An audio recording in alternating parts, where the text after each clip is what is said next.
My name is Paul Williver. I'm the owner of Pinellas Power Products.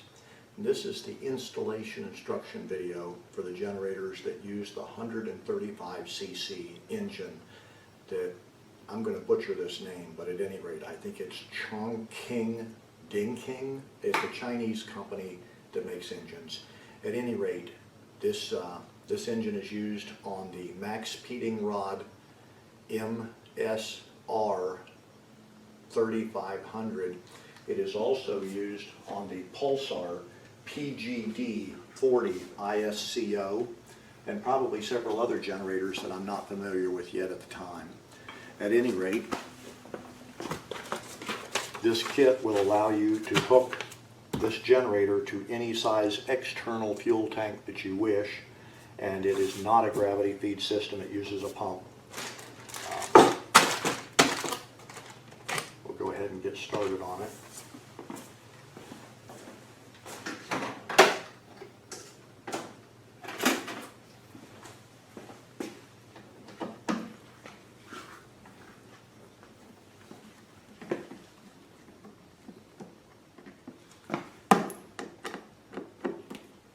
Both the side covers are held on with two machine screws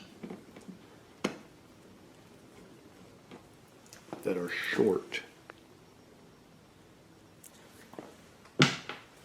And both the side covers are held on with the identical screws, so it doesn't matter which side you took the screws out of when you go to reassemble it.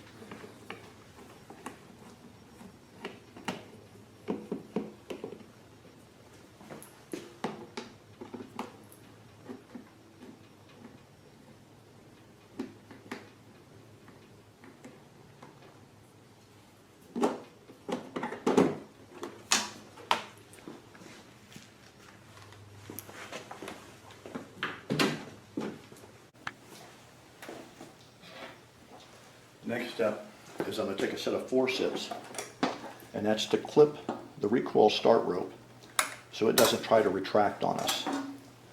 Then, if you come over to the fuel selector knob, make sure that the fuel selector knob is in the off position so that it doesn't leak gasoline out on the next step.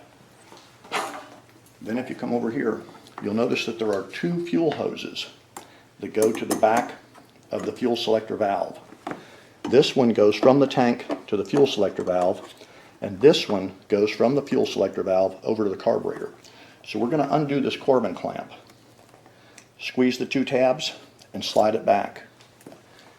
When we slide this hose off of this fuel filter, it's probably going to drip just a couple of drops of fuel.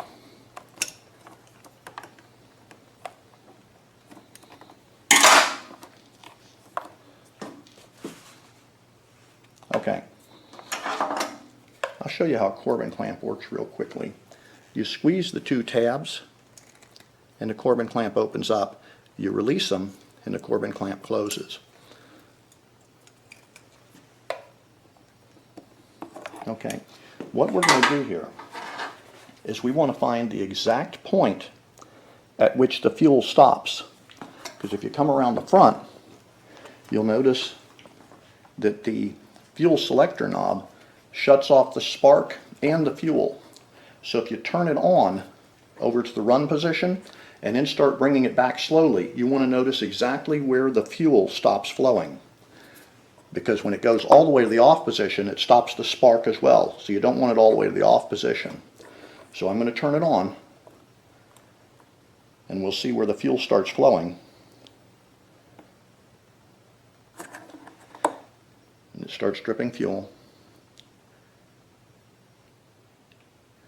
And right there it is stopped. So the safe point would be right where this center line intersects this arc. But in order to run good, I want to make sure and bring it back just a little bit further. And I'm going to mark it with a section of yellow tape, because you've got a red dot here for off, and that would be ignition off and fuel off. And this is fuel and ignition on. And we're going to put a piece of yellow tape to mark fuel off, but ignition or spark still on.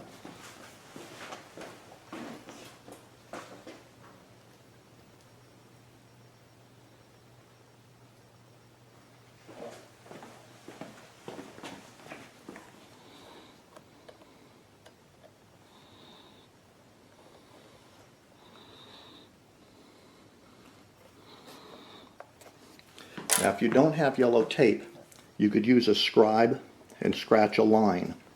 And that line is going to be the position that you're going to be running the generator in anytime it's on the remote tank. So if it's on the stock tank, you'd have it to the run position, and that's fuel and spark on. And to run it off the remote tank, you'd have it in this position, which is fuel off, but still spark on so that the engine will run. Okay, now we'll go ahead and put the fuel line back in place. And put the Corbin clamp back where it goes. And then we'll make sure to put the fuel in the off position so it doesn't drip on us when we go to do the next section. Okay. The next part that we want to do is take this panel off. The entire generator housing side has to be removed in order to give you access to the valve cover.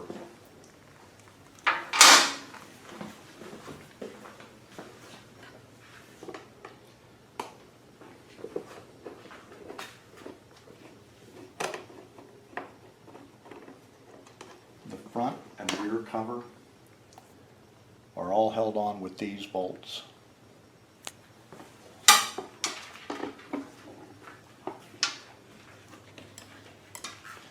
So the front has got 2 at the bottom,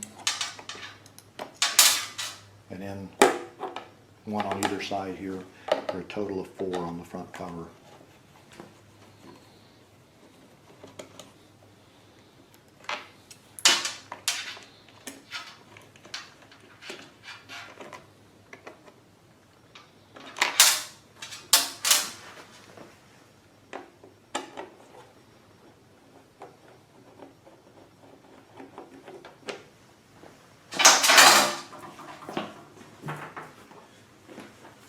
Then the front cover unsnaps at the top, and there's 2 snaps that go into these little notches here. And that's as far as we need to pull the front cover off.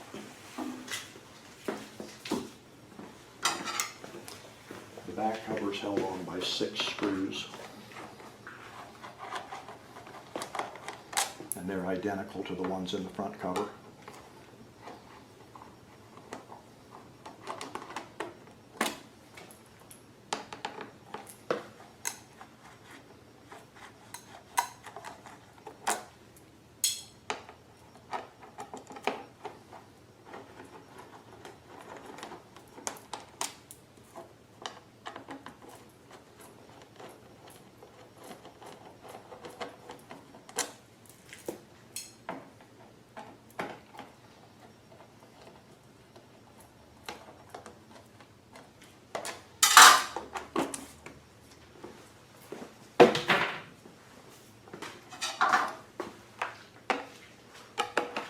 Then in the handle there are 4 more screws that are identical to the ones that were in the front cover and the rear cover.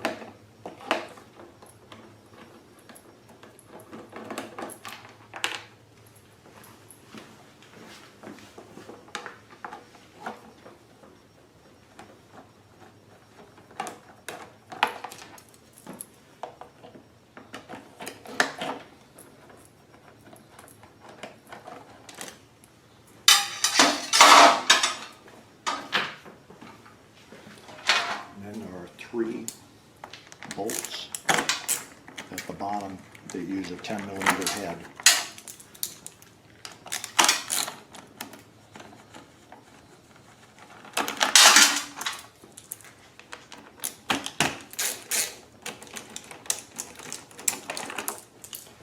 These are shoulder bolts.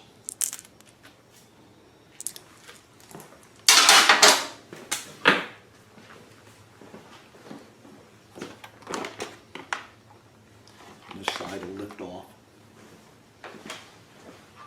Okay. In the kit, you're going to get a bag of small parts. In this bag of small parts is a flash drive, and it has a copy of this video in a high resolution form without commercials like the YouTube version. Let's go ahead and take the valve cover off.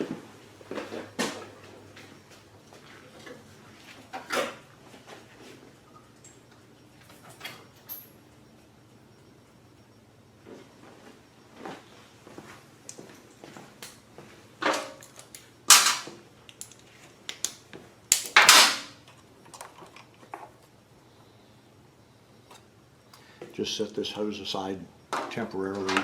You will be reusing it. This little 4,000 watt generator is not as quiet as a lot of the 4,000s because it only uses a 145 cc engine, where typically 145 cc engines are going to be around the 2,500 watt range. So because they are using such a small engine on this, they have to spin it faster to make power. And then they're fitting that whole thing in the size cabinet that is normally used on a 2,000 to 2,200 watt generator. So the fuel tank on this is extremely small, which makes it almost necessary, if you figure it up real quick, that it takes 0.2 of a gallon per kilowatt hour. This generator at full rated load would use up the entire tank in just over 2 hours. Or if you only had a 1,000 watt load, it would run for about 4 hours before using up all the fuel. Okay, the first thing we're going to do is disable the valve, the PCV valve, or positive crankcase ventilation valve, and that way we can take advantage of the pulse wave that is created by crankcase pressure and vacuum as the engine is running.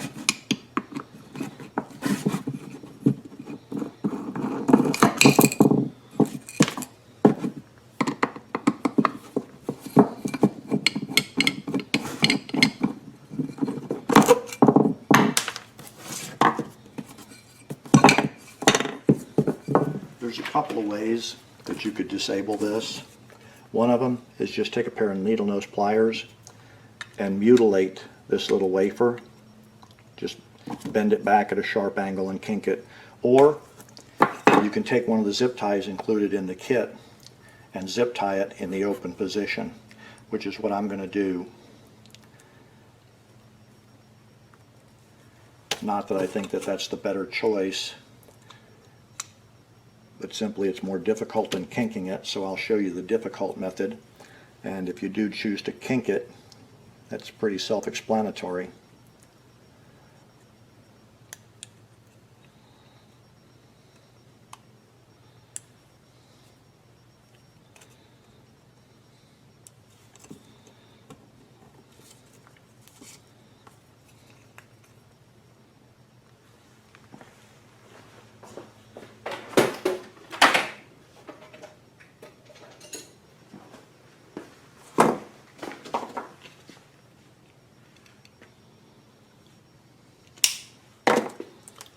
So what I've done is I've just zip tied this little wafer back against the stop, so that now,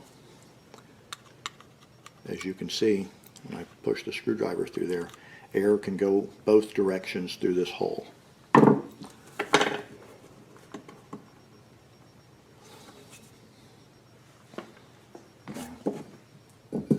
So now we'll go ahead and put this PCV plate back in place. You'll notice there is a small hole here. What that's for is you're going to have air and oil blown in here. This little sponge is supposed to allow the oil to cling to it and run down, and then it'll drip through this hole back into the engine again. This is probably as good a time as any to point out, do not overfill this engine or any engine oil level. Too much oil is really not a good thing. If the oil level is too high, it'll have a tendency to whip into a froth and lose viscosity, so it loses its lubrication ability, or it severely reduces the lubricating ability of the oil. The next reason not to overfill the oil, particularly in this issue, is because when the oil foams up like that, it'll start blowing the oil out through the crankcase breather here and into the dry side of the fuel pump, and the fuel pump will stop working and your engine will stall, and then you'll call me up and say my engine is stalling and I have no idea why, and we have to go through a whole series of troubleshooting on it. Let me show you something real quickly here on the oil level.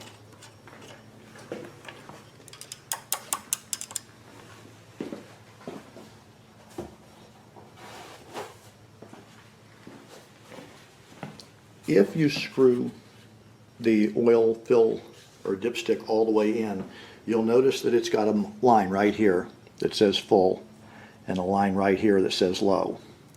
So that's with it screwed all the way in. So if you just push the dipstick in to where it touches, you don't want it to go all the way to the top of these hash marks.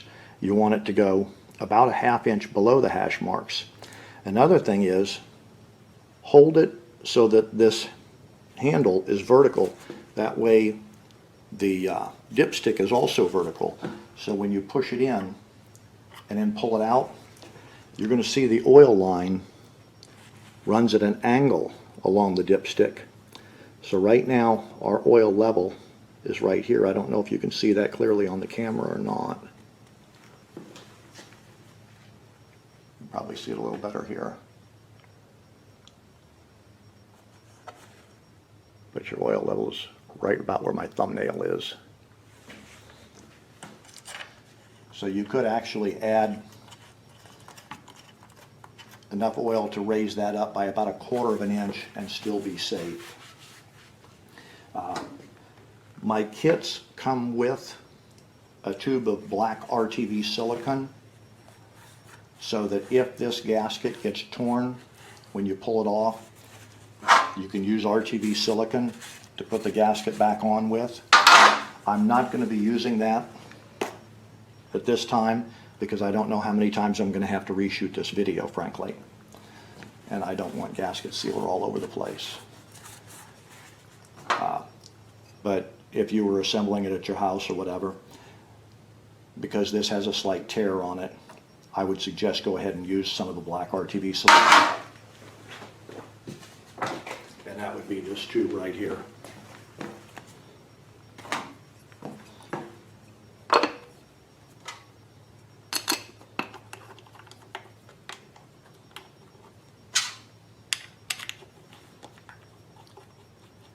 The next thing, because this engine is so small, the pulse wave created by the crankcase pressure and vacuum is very, very small, so we have to be careful not to let any of it leak. So all the hoses, both the air side and fuel side, have to be clamped up well so that there's never sucking air in it or leaking air out.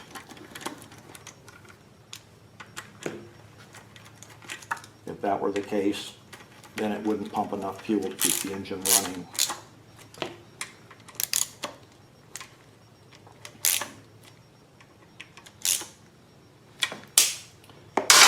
Okay, this is the original breather hose, and it used to slide on to here and over here. As you can see. So what we're going to do,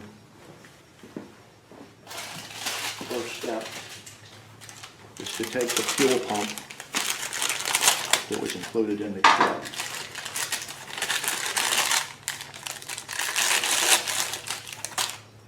There are 2 rubber caps on here. Go ahead and pull those off. There are arrows that are marking this is fuel in, this is fuel out, and this is the pulse line.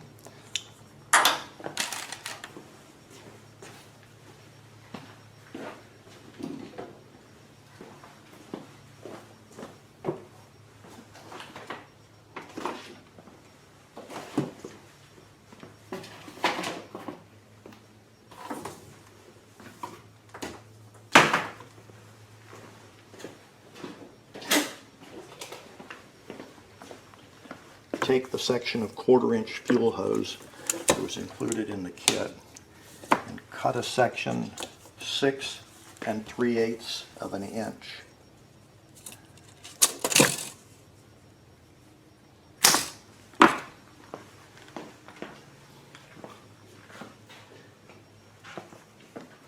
Six 3/8 of an inch section will go on to the fuel input hose.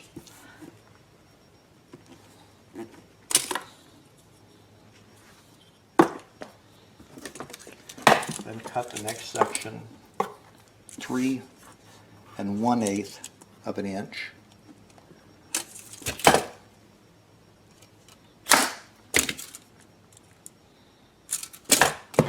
And that goes on the fuel output.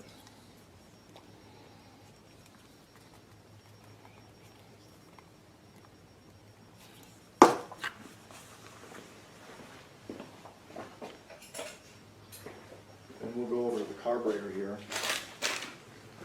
What we're going to do is we're going to remove the hose that goes from the fuel tank to the carburetor.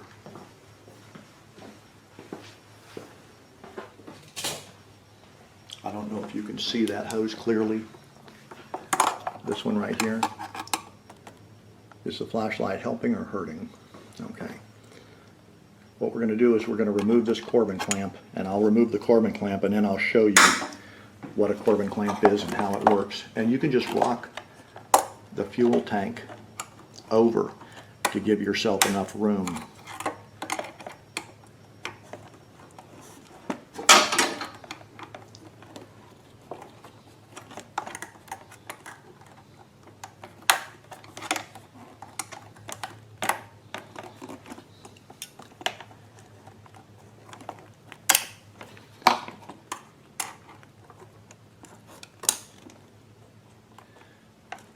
Okay.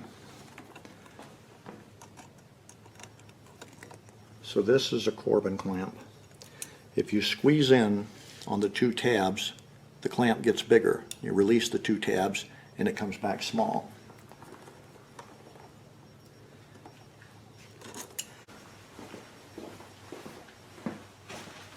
In the kit, there is a 1/4 inch T connector. So I'm going to shove the 1/4 inch T connector into that stock hose, and then I'm going to use the stock Corbin clamp to clamp that off with right here.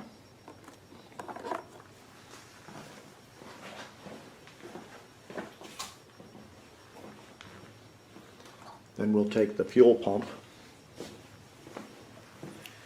and this is the output line on the pump, so it will go to the carburetor.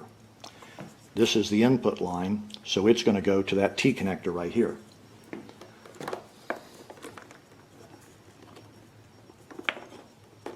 Let me get just a drop of oil.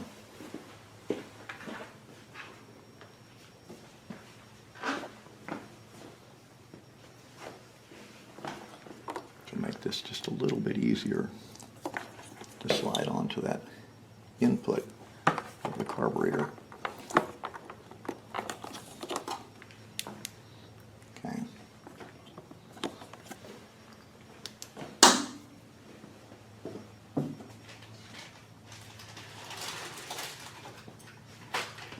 We're going to take 2 of the white plastic clamps that came in the kit and put them on that fuel line.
That was the clamp that was hidden behind the carburetor.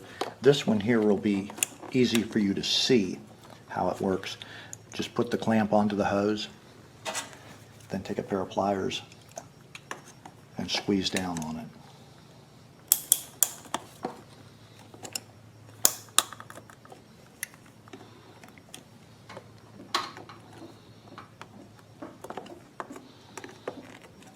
That's all there is to it.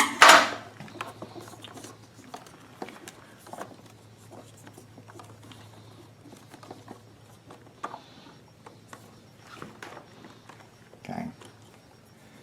This hose is going to curve around and go onto the top of that T.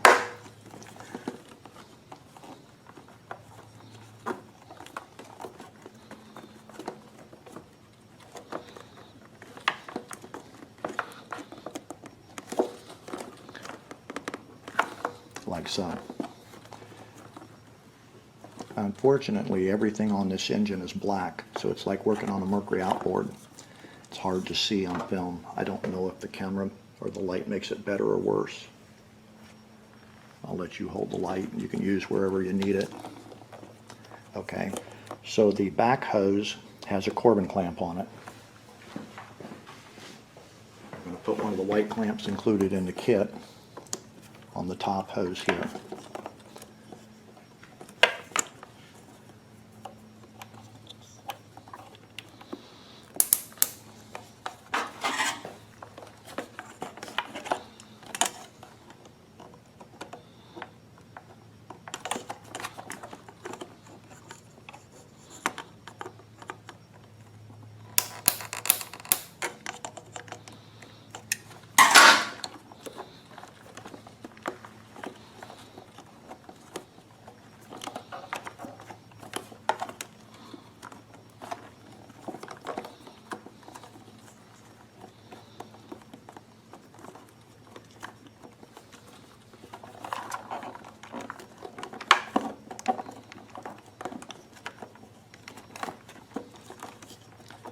Okay, now what I'm going to do is take the remaining piece of hose and slide it on here and put a clamp on it and just leave it hanging out here.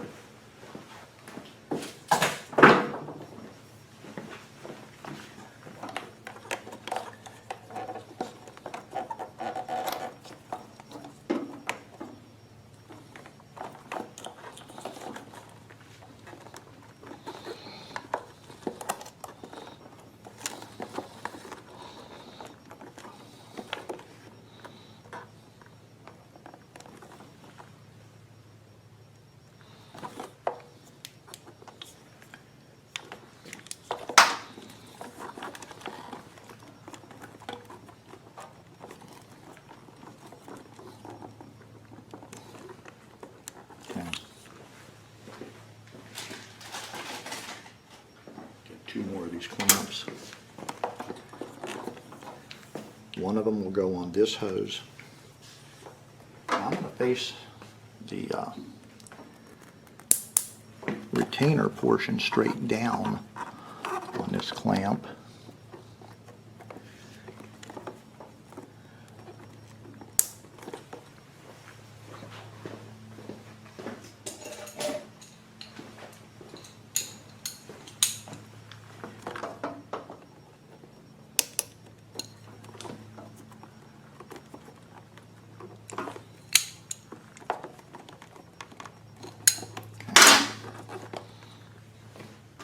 Then I'm going to put another clamp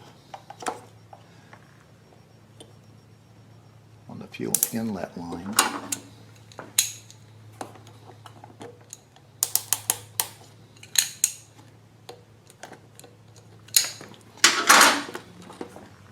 Okay.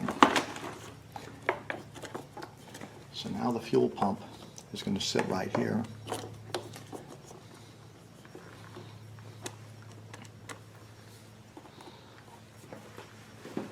Included in the kit is a fully assembled PCV valve.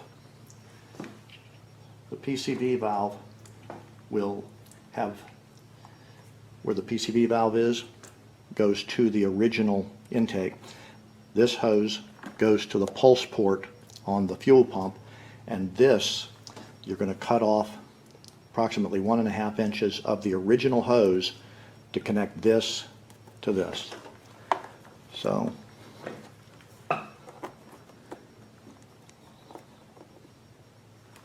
just a drop of oil on that too.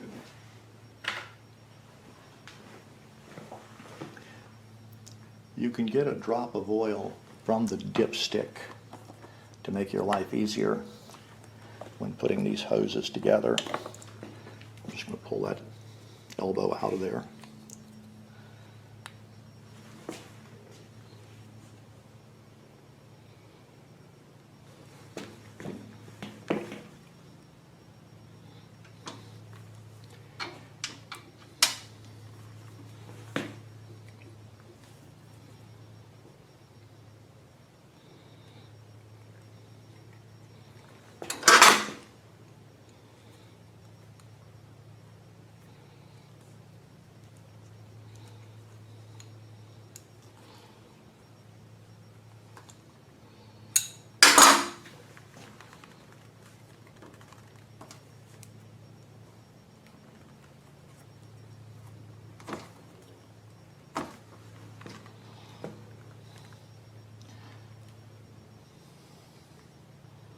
Definitely works better to pull that out first.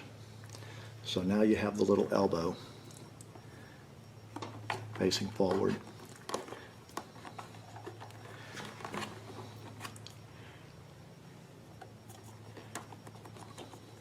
I'm going to cut this about 1/8 of an inch shorter.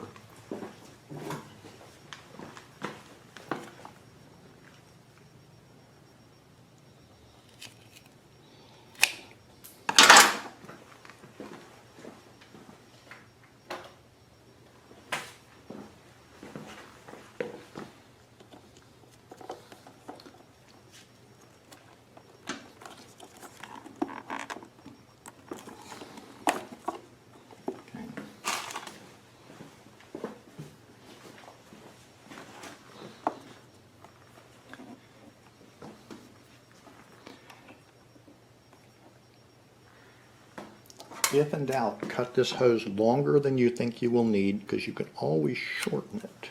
I'm going to push this all the way on.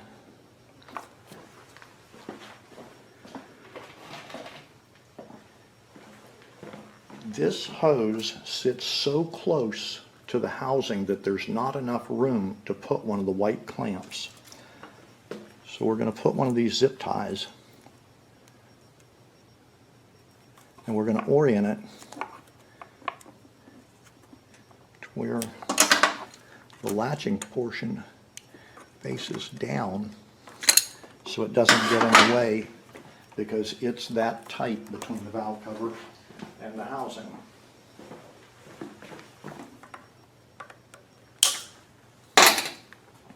So now, okay, I'm going to say I cut that hose about 3/16 of an inch too long, and like I said, it's better to cut it too long than to cut it too short, because you can always shorten it, but you can't lengthen it. Just a drop of oil on that.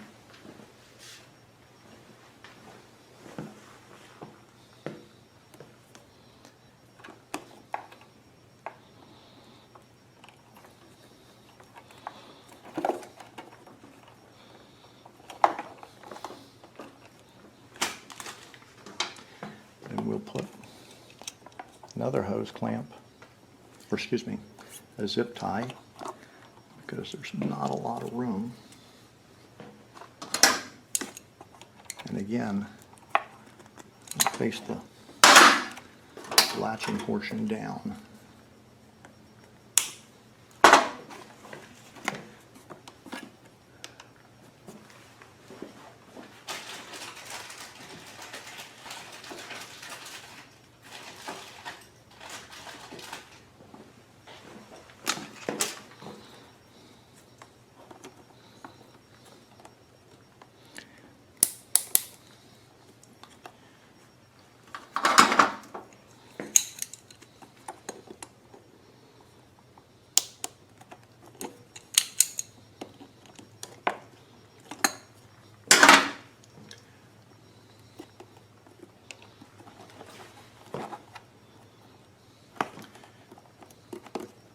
These two clamps need to be facing down also because there's a bracket on the housing that goes around this.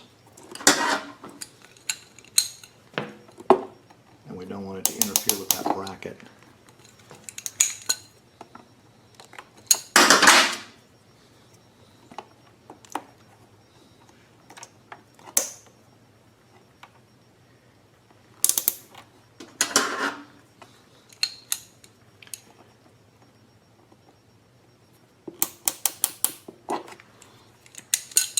The hose clamps are nice because they are reusable. Unfortunately, the zip ties in the locations where you're going to have to use those because of clearance issues, the only way to undo the zip ties is to cut them.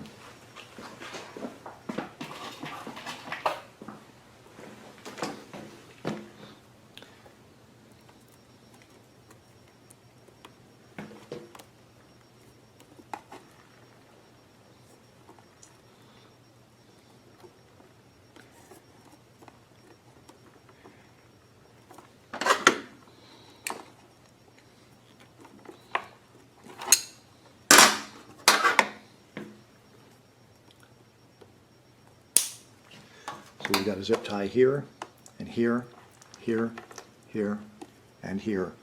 And that's because of clearance issues.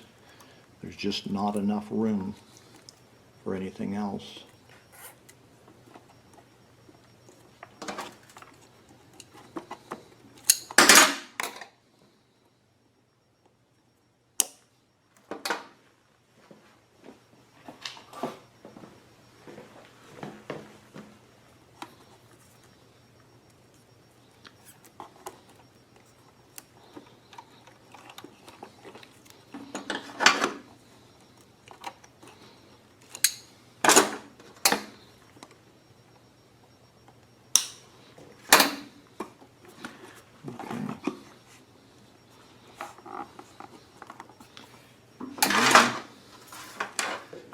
Go put the cabinet on.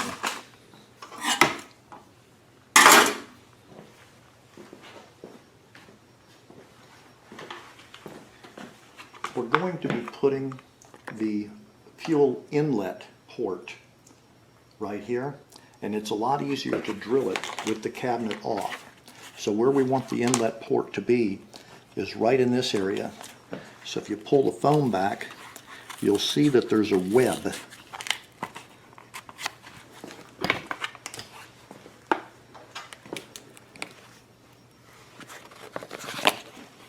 Right here.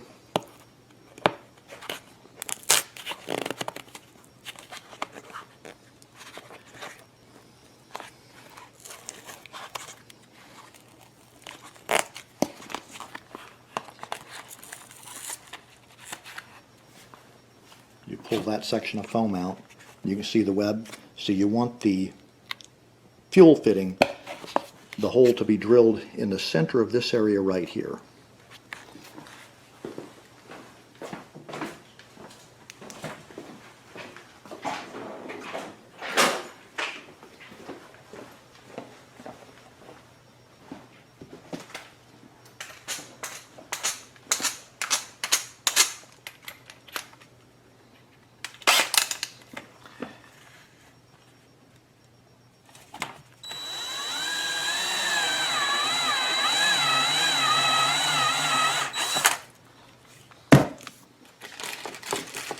We want the hole drilled just barely big enough for this threaded area to go into.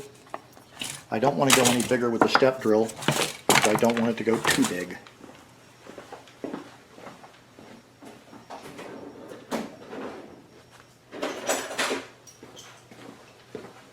So I'm going to use a repairman's reamer just to clean it up just a little bit.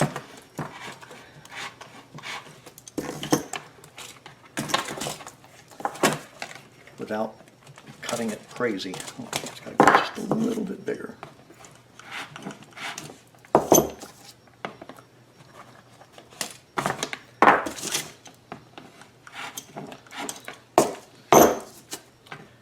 Okay, that's a fairly snug fit.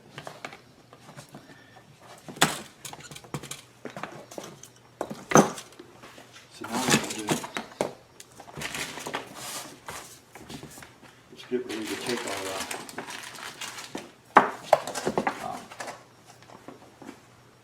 hose barb.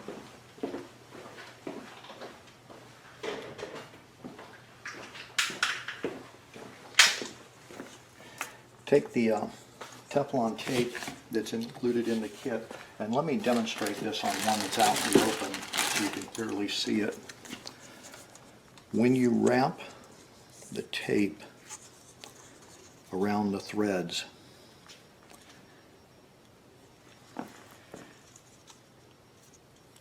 keep the tape from lapping over the end.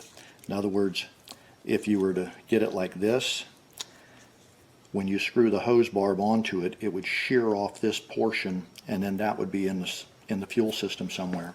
Incidentally, as you're facing the end of it, you want to wind it in a clockwise direction. That way when you're threaded on, it will get, the tape won't try to unravel and ball up on you. It'll actually stretch the tape out. So I'm going to hold this one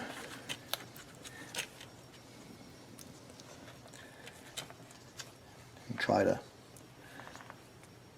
wrap it while it's in the housing, which is about the most difficult way to do it, but it makes sure that the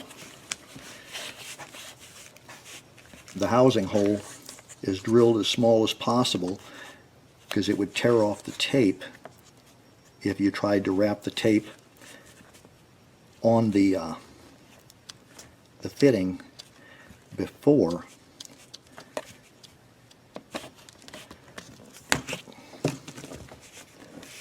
putting the hose barb on. If you get frustrated and unable to wrap it there, then wrap it out here and clean up the hole just a little bit more so you can slide it in.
Now you see why I said to go ahead and assemble this before we put it on the generator.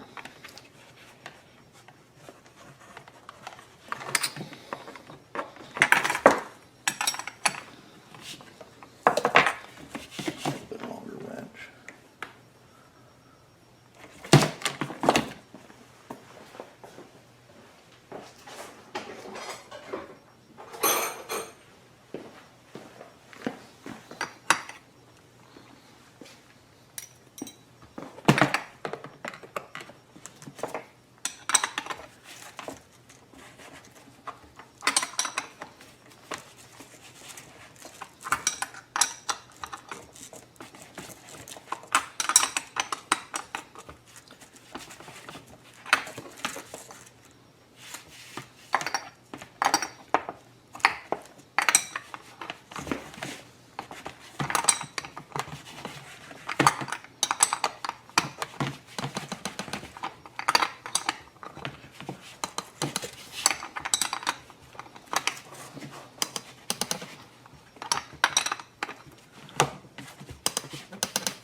This is just a little bit tricky. There's a notch right here in this plastic cover that goes around this little tab, and then this goes right into this groove around this plastic or rubber grommet around the fuel fill. So I'm going to put the top 2 or 4 bolts into the handle first.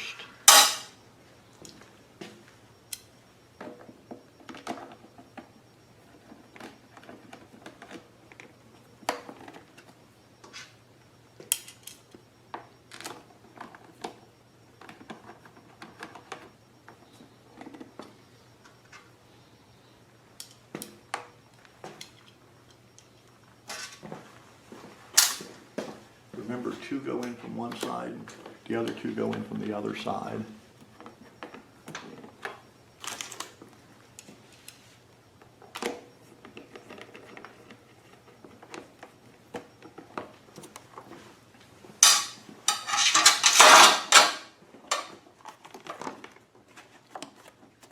Okay.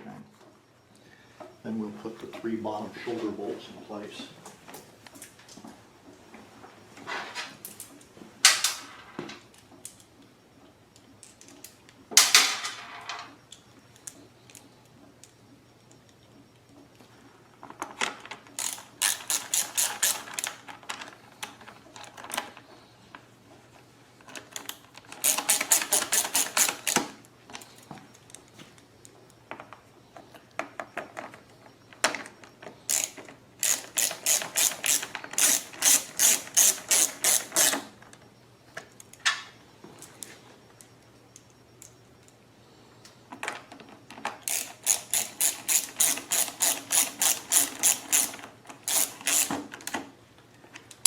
Okay.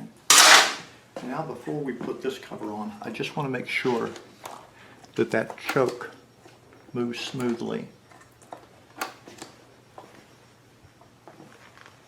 Flashlight. Oh, you've got it. Just want to take one last look and make sure that no hoses are kinked or pinched or anything like that. So now's the easiest time to get all that squared away, if it is.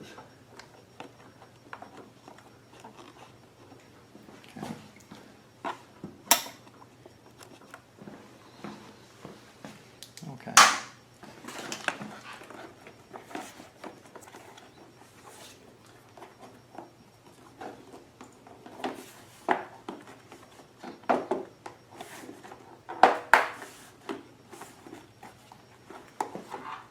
Look it up.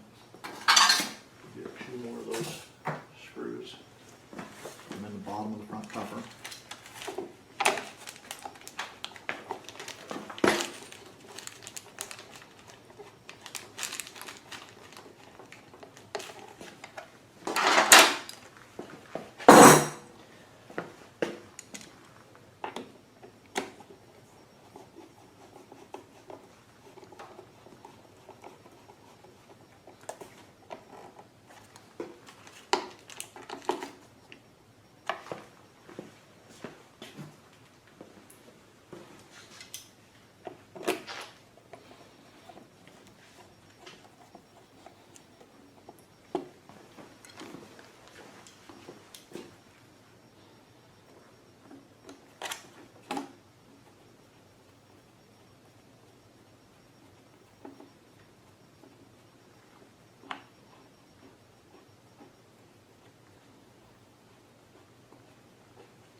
Okay. This is the fuel inlet hose right here.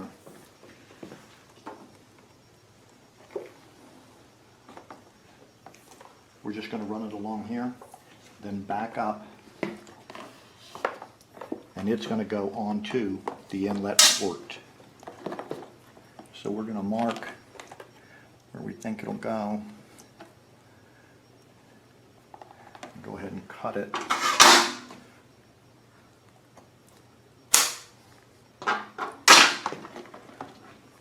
We'll put just a drop of oil on that and slide this hose onto the bottom.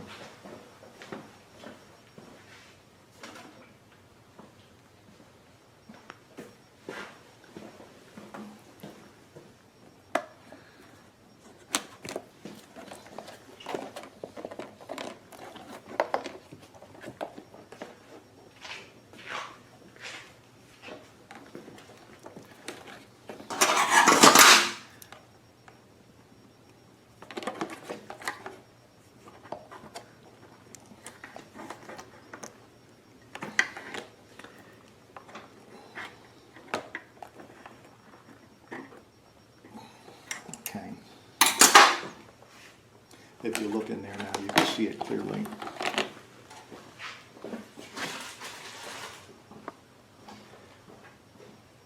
We're going to take another hose clamp and put it on here.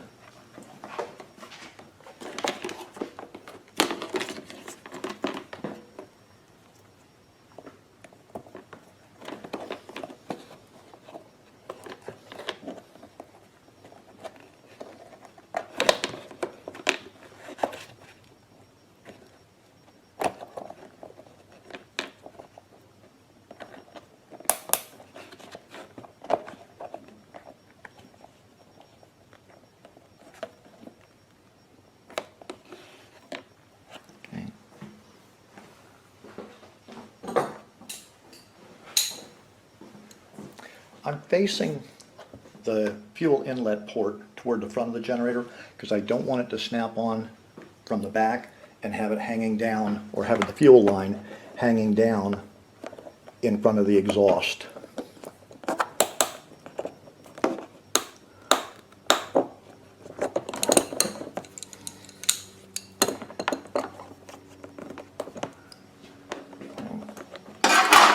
Now, you notice this is the input fuel line, and there's a door right here that allows you to check the oil.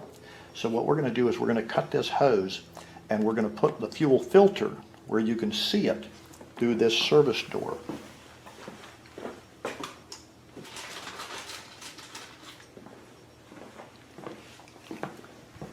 Keep in mind the fuel enters here and runs down this way, so you want the fuel arrows pointing in a direction of fuel flow.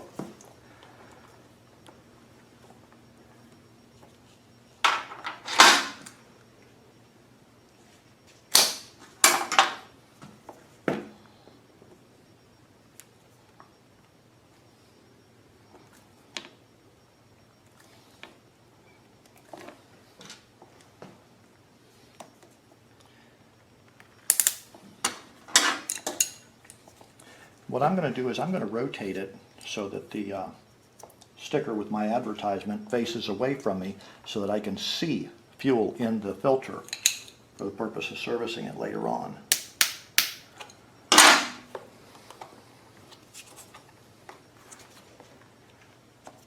Cut this right here.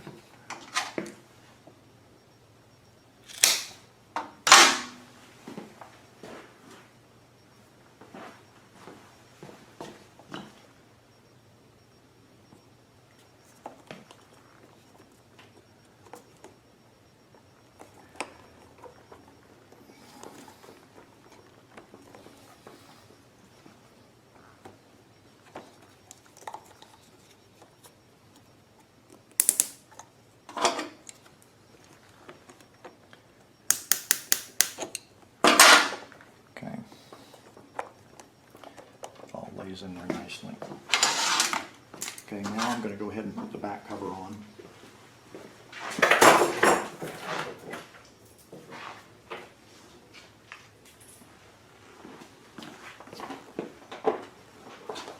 The back cover has a little clip here. It's a little bit of a trick to get it to hook on just right. That's why I put the bottom on first. And if you'll notice, the little clip is what's holding it in place while I put the screws in.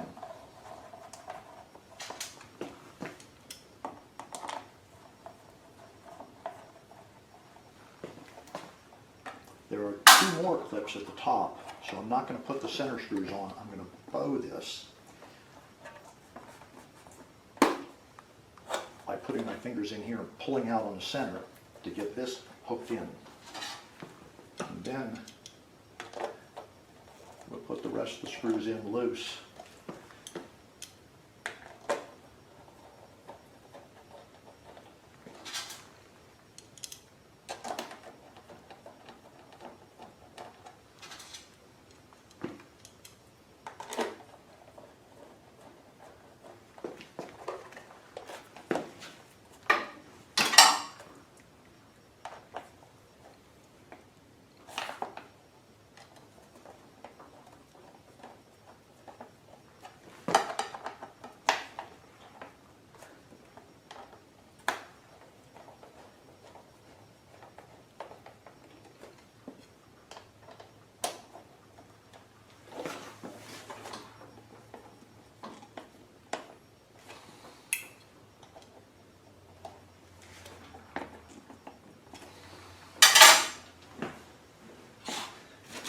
here and just make sure that nothing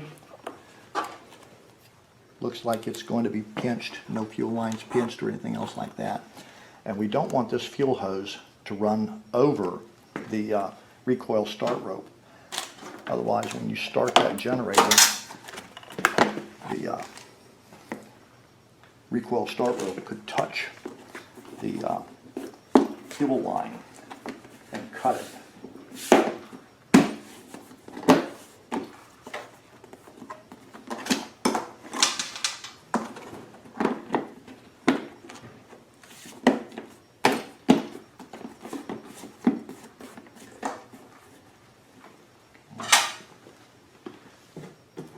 Take the 4 shortest machine screws, put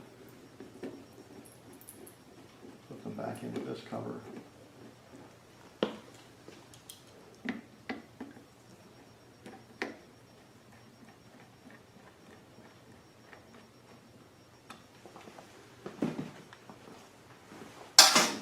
Take this cover, and once again, just make sure that there's nothing pinched. And here is the panel that you take off to check the oil level, and you can now see the fuel filter, unless you have chosen to put the fuel filter in a different location.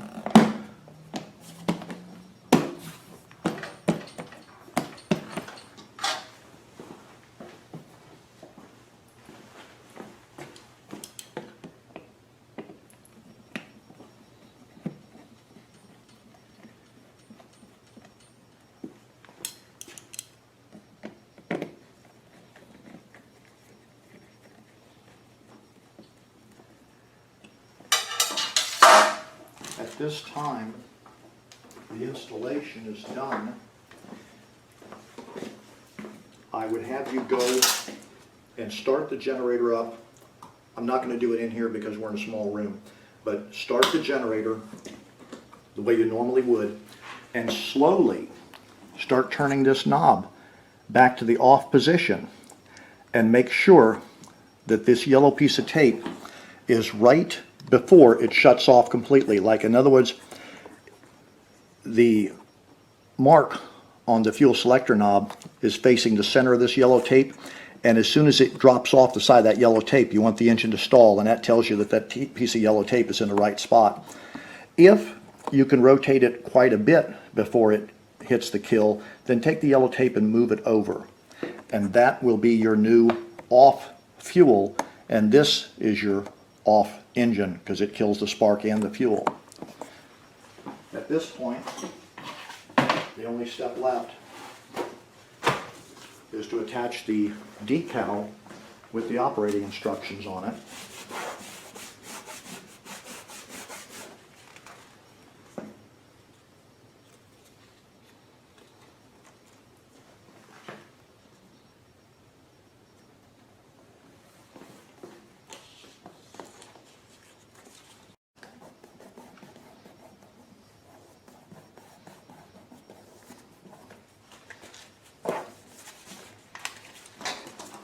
That concludes the installation portion. If you want to watch the generator running, please take a moment to watch the demo video, at which point I'll go over this and I'll actually start it up. We'll be outside and I'll show you the steps to be able to run it. If you have any questions or comments, look in the section just below, the description section just below this video if you happen to be on YouTube. And it'll tell you to go to PinellasPowerProducts.com for any questions or comments. If you don't see the answer to your question on my website, please call me. That's why I'm here. I thank you for your time.